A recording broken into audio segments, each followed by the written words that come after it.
మహాశివరాత్రి అంటే మనకి గుర్తుకు వచ్చేది ఉపవాసం, జాగారం మరియు శివనామ స్మరణ. కానీ మహాశివరాత్రి జరుపుకోవడానికి కారణమేంటో తెలుసా? ఇప్పుడు చూద్దాం.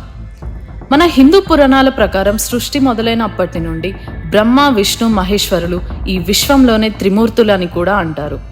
ఒకరోజు బ్రహ్మ, విష్ణు నువ్వు గొప్ప నేను గొప్ప అని వాదిస్తూ ఉండగా వాళ్ళిద్దరి మధ్యన ఒక కాంతివంతమైన జ్యోతి వెలుగుతుంది.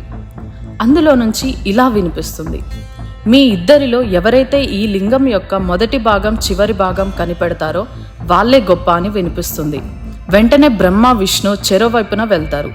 ఎంత దూరం వెళ్ళినా కూడా బ్రహ్మ, విష్ణువులు ఆ లింగం యొక్క మొదటి భాగం, చివరి భాగం కనిపెట్టలేక తిరిగి మళ్ళీ అదే జ్యోతి దగ్గరకు వస్తారు.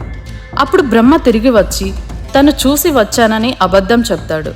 దీనితో వెలుగుతున్న ఆ కాంతి నుంచి బ్రహ్మ అబద్ధం చెప్పాడు కాబట్టి తనకి ఈ విశ్వంలో ఎవరూ పూజ చేయరు అని వినిపిస్తుంది. అప్పుడు ఆ లింగం మరెవరో కాదు, సాక్షాత్తు ఆ పరమశివుడే అని ఆ బ్రహ్మ, విష్ణువులకి తెలుస్తుంది. ఆ లింగం నుంచి శివుడు బయటకు వచ్చి ఇలా అంటారు: ఈ విశ్వంలో ఒకరు గొప్ప అని ఏమీ లేదు. సృష్టి, శృతి, లయ ఈ మూడు గొప్పే.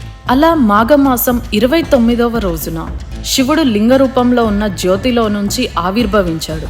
కాబట్టి మనము ఆ రోజున మహాశివరాత్రి జరుపుకుంటాము.